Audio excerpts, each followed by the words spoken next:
নমস্কার, শুভ সন্ধ্যা সবাইকে। আগামীকাল শুভ রথযাত্রা, আর তাই আজ আমাদের রথযাত্রা স্পেশাল পর্ব। সেই পর্বে আপনাদের সকলকে জানাই স্বাগতম। আমরা রথ টেনে শুরু করলাম আজকের খেলা, আর পশ্চিমবঙ্গের বিভিন্ন প্রান্তে রথযাত্রা এবং রথ সংক্রান্ত বিভিন্ন আচার অনুষ্ঠান যে সমস্ত পরিবারে খুব সুন্দর করে পালিত হয়, তাদের মধ্যেই 3 পরিবারের প্রতিনিধিরা এসছেন আজ আমার সঙ্গে খেলতে। শুরু করব আজকের পর্ব। তার আগে সবাইকে বলি, চলে আসুন আপনাদের পোডিয়ামে।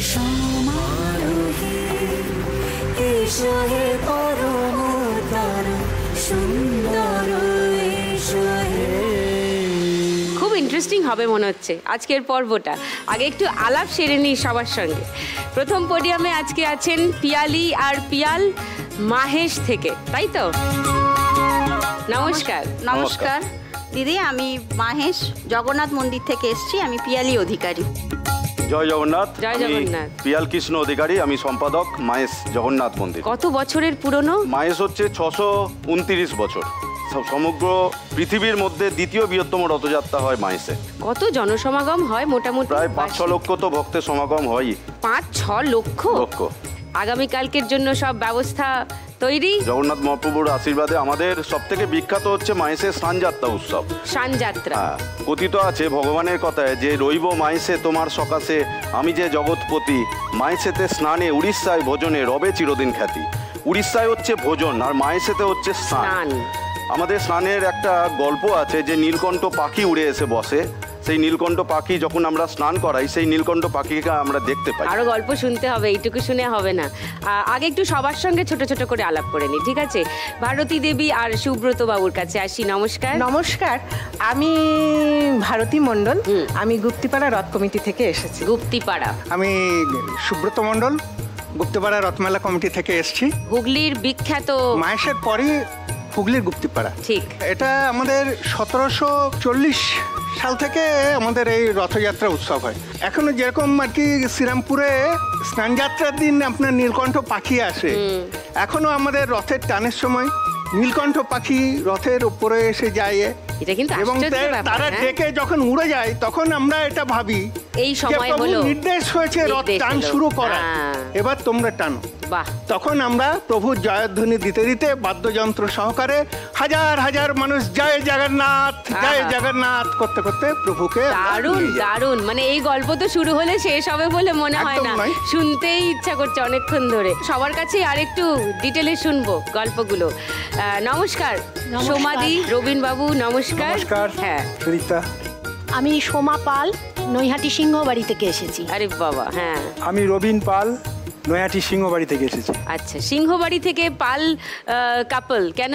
সিংহটা আমাদের পদবী নয়। আচ্ছা। আমার দাদা শ্বশুর আমার শ্বশুর বাড়ির গেটের উপরে একটা সিংহ নিজে হাতে বানিয়ে দিয়েছে, তাই সিংহবাড়ি। সেটা থেকেই ওটার নাম সিংহবাড়ি। ওকে, তো সেই সিংহবাড়ি তো খুবই জনপ্রিয়। হ্যাঁ, এখন জগন্নাথ বাড়ি নাম হয়ে গেছে। আচ্ছা, কারণ আমাদের রথ, আমাদের জগন্নাথের স্নান যাত্রা এবং আমাদের বিশেষত্ব হচ্ছে চন্দন যাত্রা। আচ্ছা, চন্দন যাত্রাটা হচ্ছে অক্ষয় তৃতীয়ার পরে হয়। আমাদের বাড়ি থেকে সাজানো পালকিতে প্রভুকে নিয়ে বড় পুকুর নামে ওটা বেশি পরিচিত, এখন মানুষ তারকে চন্দন পুকুর বলে। হ্যাঁ, আমাদের নিজস্ব নৌকো সেখানে থাকে, ওই নৌকায় বসিয়ে 5 পাক পুকুরে ঘোরানো হয়। আরেকটা বিশেষত্ব হচ্ছে এই পালকি আমাদের ওখানকার যত পরিবেশ বন্ধু আছে তারা ওই পালকিটা ধরবে।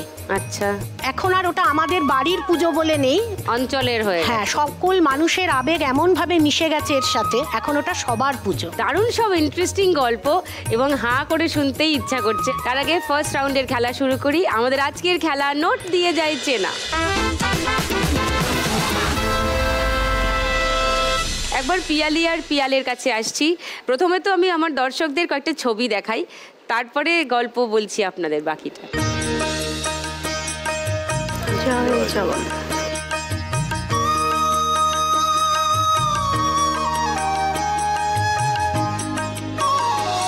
এটার কতগুলো চাকা এই রথের? পিয়াল? 12টা। হ্যাঁ, 12টা। এবং সব কাঠেরই চাকা? আমাদের লোহার স্ট্রাকচার, কাঠের পাটাতন। কিন্তু শুরু থেকেই কি তাই ছিল? না, তার আগে আরো 5টা আমাদের কাঠের রথ ছিল, কিন্তু আগেকার দিনের বৃদ্ধবিদ্যারা সেখানে আত্মহত্যা করতো। হ্যাঁ, কেন? ভাবতো যে স্বর্গলাভ গমন করব। তো কাঠ তো আর পাল্টানো যায় না, সেই কাঠ ফেলে আবার নতুন করে কাঠের রথ তৈরি করতে হতো, কিন্তু সেটা প্রচুর ব্যয় সাপেক্ষের ব্যাপার ছিল। তো সেই সময় আমাদের আজ থেকে 139 বছর আগে হুগলির দেওয়ান ছিলেন কৃষ্ণচন্দ্র বসু, তিনি আমাদের এই বর্তমান লোহার রথটি দান করেছিলেন। আচ্ছা। এবং আমাদের দুটো অশ্ব আছে সম্পূর্ণ তামার, একটা সাদা এবং একটা নীল। এবং সেই অশ্ব হ্যাঁ রথের সামনে লাগানো হয়। একটা 5 ফুট 4 ইঞ্চি সারথি আছে, এবং মাহেশের রথের এই কারণেই বিখ্যাত, আমাদের ফায়ারিং হয়, মানে যখন আমি হরি হরি বল বলা হয় তখন রথের টান শুরু হয়, এবং লাস্টে যখন টান শেষ হয় সেই সময় একটা হুইসেল বাজে এবং স্কাই ফায়ারিং হয় পুলিশ থেকে। তো স্কাই ফায়ারিং হওয়ার সময় তখন যে রশিটা আছে রশিটা ফলস করে দেওয়া হয়, তো রথ আস্তে আস্তে থেমে যায়। ও, টানাটা বন্ধ করে দিলে তারপর আস্তে আস্তে রথ নিজে নিজে ফুটের একটা বড় কাঠের বিম আছে, সেই কাঠের বিমটা আমরা ব্রেক হিসেবে ব্যবহার করি, এবং ঝামা ইট আছে, সেই ঝামা ইটগুলো আমরা ডান দিক বাঁ দিক করবার জন্য ব্যবহার করি। এবং ওই তোপ দাগা হলে ওটাই হচ্ছে সিগন্যাল। ওটাই হচ্ছে সিগন্যাল যে এবার রথের রশিটা ফলস করে দেওয়া হলো। রথের দিন সকাল থেকে কি কি আচার অনুষ্ঠান পালন হয়? আমাদের সকাল ভোরবেলা 5টায় মঙ্গল আরতি হবে, তারপরে পূজা পাঠ শুরু হয়ে যাবে। আমাদের সকাল 8টার সময় প্রভু ভোগ খেয়ে উনি বাইরের চাতালে উনি দর্শনে বেরোবেন, এবং তারপরে দুপুর 2টোর সময় হয় দামোদর, মানে আমাদের নারায়ণ শিলা প্রথম ওঠে, তারপরে ওঠে হচ্ছে মা সুভদ্রা, তারপরে ওঠে বলভদ্রদেব, এবং তারপরে উঠবে জগন্নাথ, জগতের নাথ, উনি যাবেন। আমরা লেপ কম্বল মুড়ি দিয়ে আমরা দড়ি দিয়ে বেঁধে তুলি, এটাই চিরাচরিত প্রথা আমাদের মাইসের। আমাদের কপিকল ব্যবহার করা হয় না। পুরীতে যেমন নবকলেবর হয়, মূর্তি চেঞ্জ হয়, কিন্তু আমাদের মাহেশে এটাই ঐতিহ্য যে সেই 629 বছরের সেই মূর্তি এখনো আছে। এই স্বপ্নাদৃষ্ট দারু মূর্তি এখনো পর্যন্ত আমাদের মাহেশে বর্তমান।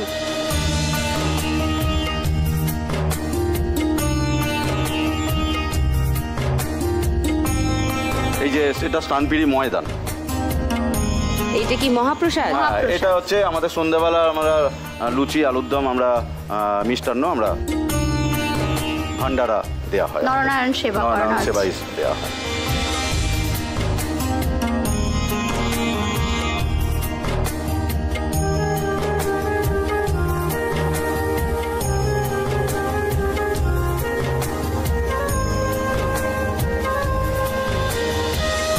দারুণ দারুণ লাগলো। পিয়ালিকে একটা প্রশ্ন জিজ্ঞাসা করার আছে। হ্যাঁ, বলুন। আজ যদি এখানে খেলা জিতে 1 লাখ টাকা পান, কি করবেন? দিদি, আমাদের একটা মাহেশ ডেভেলপমেন্ট ট্রাস্ট আছে। ওকে। তো এই ট্রাস্ট অনেক কিছু কাজ করে, সমাজসেবামূলক কাজ করে। তো ওই সমাজসেবামূলক কাজে আমরা ওটা লাগাতে চাই, আরও এটাকে বাড়াতে চাই। আচ্ছা, আমরা শুরু করি প্রথম রাউন্ডের খেলাটা। চলে আসুন।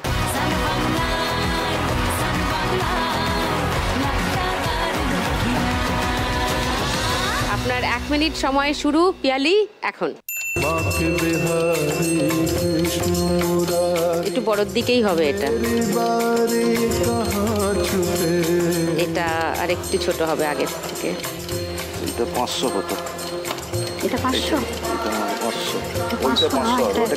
না, আর করা যাবে না, একবার হয়ে গেলে। এটা তো একটু ছোটর দিকে মনে হচ্ছে। এটা 10। পরপর যান। এটা 20। এটা বাদ রয়ে গেল। এটা 200। এটা 500। এটা একদমই ছোট। হ্যাঁ, এটাও 20। 500 মারো। এটা অনেক বড় মনে হচ্ছে। 200 মারো। 50 মারো।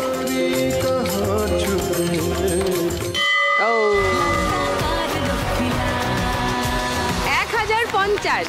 পিয়ালি আর পিয়ালের স্কোর ফার্স্ট রাউন্ডে। হুগলির আরেক বিখ্যাত গুপ্তিপাড়ার যে উৎসব, তার যে পরিবার, সেই পরিবার থেকে এসছেন ভারতী দি এবং সুব্রতদা। প্রথমে ছবিগুলো দেখি, তারপর আমার আরো কিছু জানার আছে আপনাদের থেকে।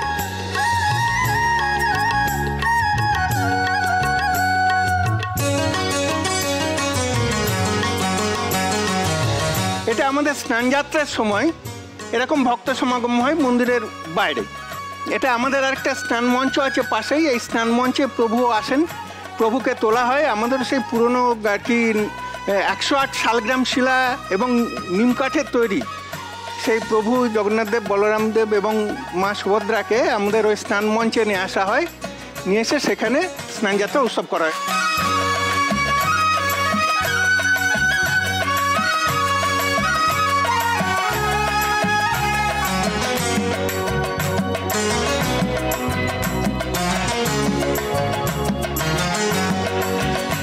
দেখতে পাচ্ছেন রথ, এখন বর্তমানে নচুরো রথ আমাদের এটা, এবং পুরোটাই কাঠের তৈরি। আমাদের সেই ট্র্যাডিশনাল কাঠ, আমরা কিন্তু লোহা বা অন্য কোনো ইয়েতে যাইনি।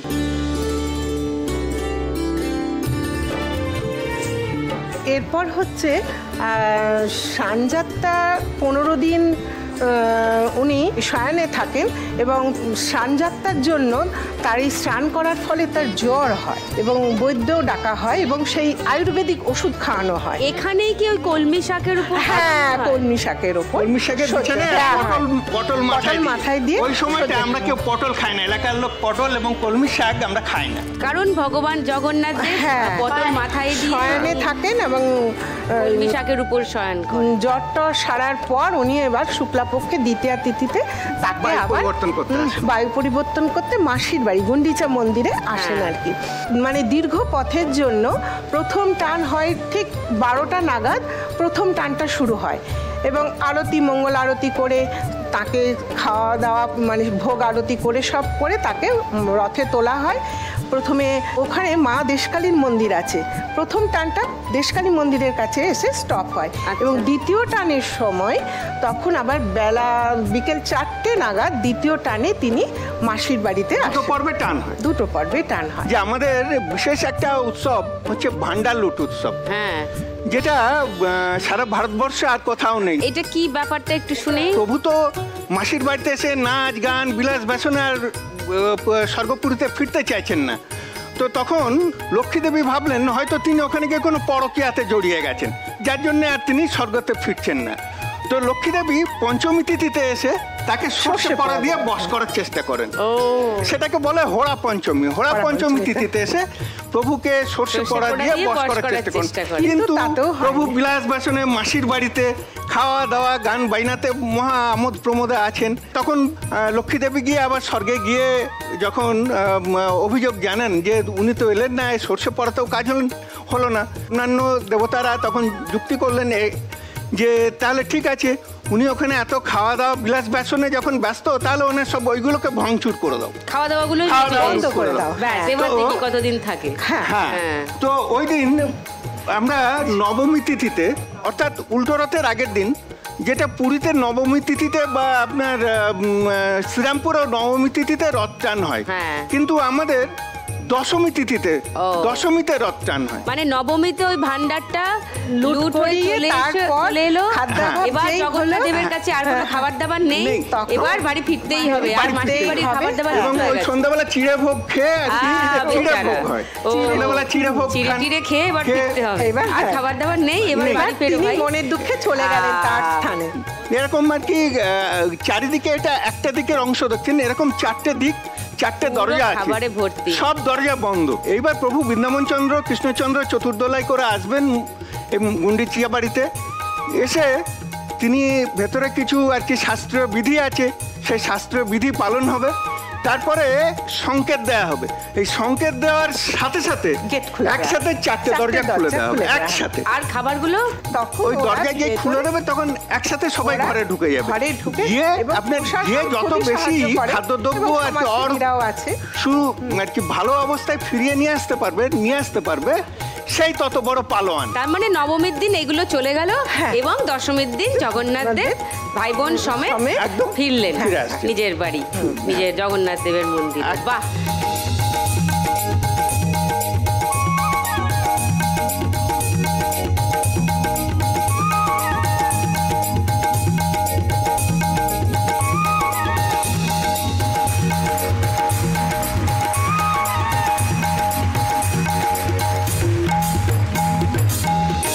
এই এইসব গল্প শুনতে শুনতে খেলার সময় আবার চলে এসছে। ভারতীদি, আজ যদি এখান থেকে 1 লাখ টাকা জেতেন, কি প্ল্যান আছে, কি করতে চান? আমি চাই এই বৃন্দাবনচন্দ্রের মন্দিরে যেখানে প্রভু থাকেন সেখানে রন্ধনশালাটা মানে একটু ভগ্নাবশেষের মতো হয়ে গেছে, সেই জায়গাটা আমি সারিয়ে দিতে চাই।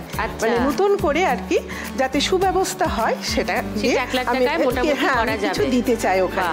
হ্যাঁ, এইটাই আমার ইচ্ছা। তাহলে এলাকার মানুষ উপকৃত হবেন এই পুজো এবং এই ঠাকুরের সঙ্গে জড়িত সবারই ভালো লাগবে ডেফিনেটলি। আসুন আমরা খেলে নিই ফার্স্ট রাউন্ডটা। আসুন।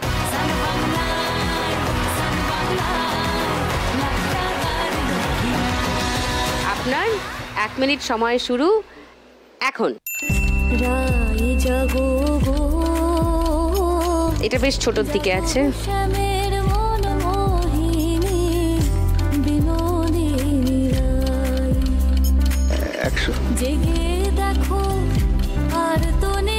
এটা একদমই পুচকি, ছোট্ট। 50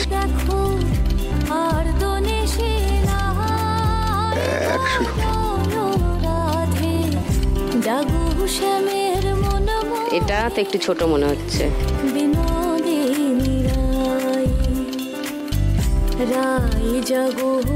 এটা একটু বড় আছে কিন্তু।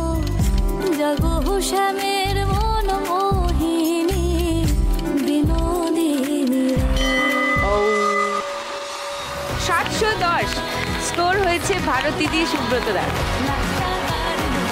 থার্ড পোডিয়ামে নৈহাটির সিংহবাড়ির পরিবারের মানুষজন, সমাধি, রবীন্দা। খেলাটা আগে খেলে নিতে চাই। আগে আমি একটু সমাধির কাছে জেনে নিই, আজ যদি আপনি 1 লাখ টাকা পান, কি করবেন আজকে? আমাদের বাড়িতে তো বস্ত্র বিতরণ হয়, প্রসাদ লোকাল যারা মানুষ আছে তারা হয়। আমি এই রথযাত্রার সময়, রথযাত্রা, স্নানযাত্রা, চন্দনযাত্রা, চন্দনযাত্রায় 7 দিন ধরে সমস্ত মানুষ দুবেলা প্রসাদ পায়। দুর্গাপুজোয় বস্ত্র বিতরণ হয়, শীত বস্ত্র বিতরণ হয়। তো সেইখানে এই টাকাটা দিতে চান? বাহ, আসুন ফার্স্ট রাউন্ডটা খেলে নিই।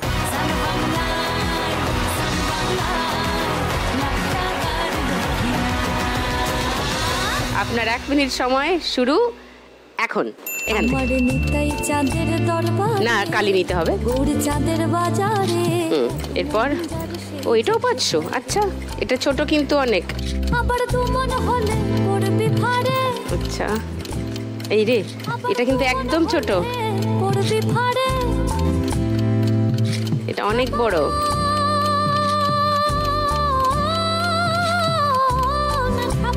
এটাও ওকে।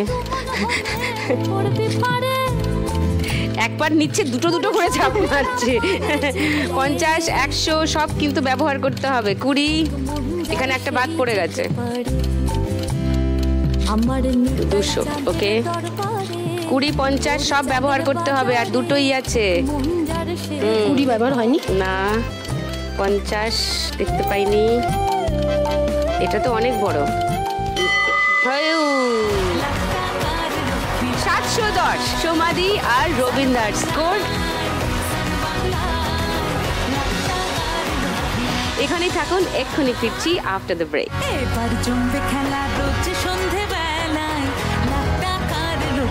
ওয়েলকাম ব্যাক টু লাখ টাকা লক্ষ্মী লাভ সিজন 2। এইবারে একটু সিংহবাড়ির রথযাত্রা বেশি ভালো করে শুনতে চাই, তার আগে একটু ছবি দেখতে চাই। হ্যাঁ, নৈহাটির সিংহবাড়ি, তার রথযাত্রার উৎসবের ছবি। এইটা হলো মন্দিরের ভিতরটা। আচ্ছা, সাজানো হচ্ছে। হ্যাঁ, এটা আমাদের চন্দন যাত্রায়। এটাই ওই চন্দন পুকুর যেটা বলছিলেন। এই নৌকোতে করে প্রভু 5 পাক ঘুরবেন। চন্দন যাত্রার দিন যে পরিবেশ বান্ধবরা পালকিতে করে নিয়ে যায় বলছিলেন, এই পরিবেশ বান্ধব কারা? আমাদের ওই এলাকার যারা মিউনিসিপ্যালিটির স্টাফ। এটা ওদেরও একটা সারা বছরের খুব অপেক্ষা নিশ্চয়ই থাকে, আগ্রহ থাকে যে কবে এই দিনটা আসবে। এবং টানা 7 দিন এটা চলে, টানা 7 দিন। মথ গুরু জগত গুরু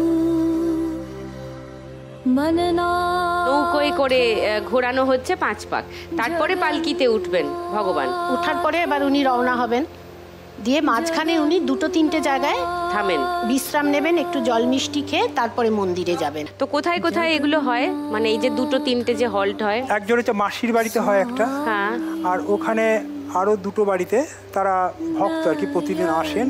তো এটা কি প্রত্যেক বছর চেঞ্জ হয় নাকি একই জায়গায় প্রত্যেকবার থামে? একই জায়গায়। ও, so that family must be very special. Very special. হ্যাঁ, আর চন্দন যাত্রাটা অ্যাকচুয়ালি এই বৈশাখ মাস বা এই জ্যৈষ্ঠ মাসে তো প্রচন্ড দাবদাহ। হ্যাঁ, তো প্রভুর ওই দাবদাহ থেকে মুক্ত পাওয়ার জন্য তাকে চন্দন দিয়ে লেপন করা হয়। আচ্ছা। এবং পুরীতে কিন্তু এটা 42 দিন হয়, স্নান করানো হয়। হ্যাঁ, আমাদের 7 দিন করা হয়। আচ্ছা। আর চন্দন যাত্রার দিন থেকেই কিন্তু রথ তৈরি শুরু হয়। কতদিন লাগবে? রথের আগের দিন পর্যন্ত বানানো হবে। হ্যাঁ। বানানো, ডেকোরেশন, আরো অনেক কিছু হবে। আগামীকাল কি কি আপনাদের মানে আচার অনুষ্ঠান কি কি হয়, সারাদিন কি কি হবে? সকালে বাল্যভোগ হবে, তারপরে দুপুরে অন্নভোগ হবে, তারপরে সময় মেপে ওই প্রভুকে রথে ইয়ে করা হবে, বসানো হবে এবং তারপর টানা হবে। আচ্ছা। গল্প শুনতে শুনতে আবার খেয়াল হয়েছে যে আবার সেকেন্ড রাউন্ড খেলার সময় হয়ে গেছে। শুরু করব আমাদের গানের রাউন্ড, গানে গানে লক্ষ্মীলাভ। কৃষ্ণ কৃষ্ণ কহ করি প্রভু যবে কইল, কৃষ্ণ কহি ব্যাঘ্র মৃগ নাচিতে লাগিল। কাঁধে কি তোর? এই তো কলার ছড়া। এটা দিয়ে কি করবি? এই যে কালকে বিভিন্ন জায়গায় রথের মেলা হবে, তো আমি সব জায়গায় ঘুরে ঘুরে যাব, আর রথ দেখা হবে, কলা বেচাও হবে। মানে রথ দেখাটা হচ্ছে উপলক্ষ মাত্র, কলা বেচাটা হচ্ছে আসল। ও ইউজুয়ালি সব থেকে কম যার স্কোর থাকে তাকে একটু বেশি মরাল সাপোর্ট দেওয়ার চেষ্টা করে। এখানে 2টো টিম একসঙ্গে আছে কম। হ্যাঁ, আমি ওই দুজনের মাঝখানে গিয়ে দাঁড়িয়ে যাবো। যা, সেটাই বেটার, গিয়ে কিছু করে দেখা। প্রথম গানের জন্য প্রথম ক্লু দিচ্ছি, অডিও ক্লু আসবে 1500 টাকার জন্য, শুনবো।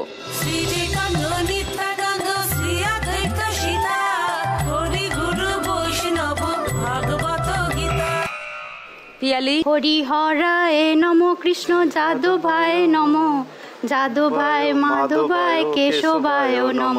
আচ্ছা, লক করলাম উত্তরটা। আচ্ছা, আপনারা কি সেকেন্ড ক্লু শুনতে চান? এই গানটাই মনে হচ্ছে, তাহলে কেউ চ্যালেঞ্জ করছেন না, তাই তো? তাহলে গানটা শুনিয়ে দিই, সঠিক উত্তর কিনা বুঝে যাব।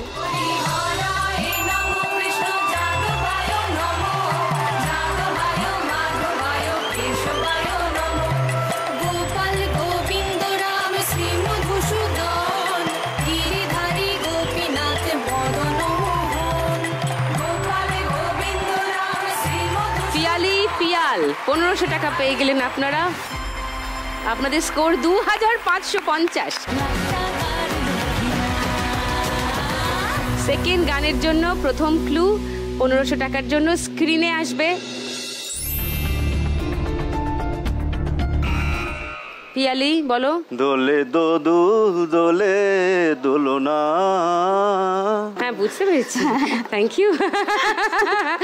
আচ্ছা, লক করলাম উত্তরটা। সেকেন্ড ক্লু দেখাবো, লাগবে না? না, আপনারও মনে হচ্ছে এই গানটাই?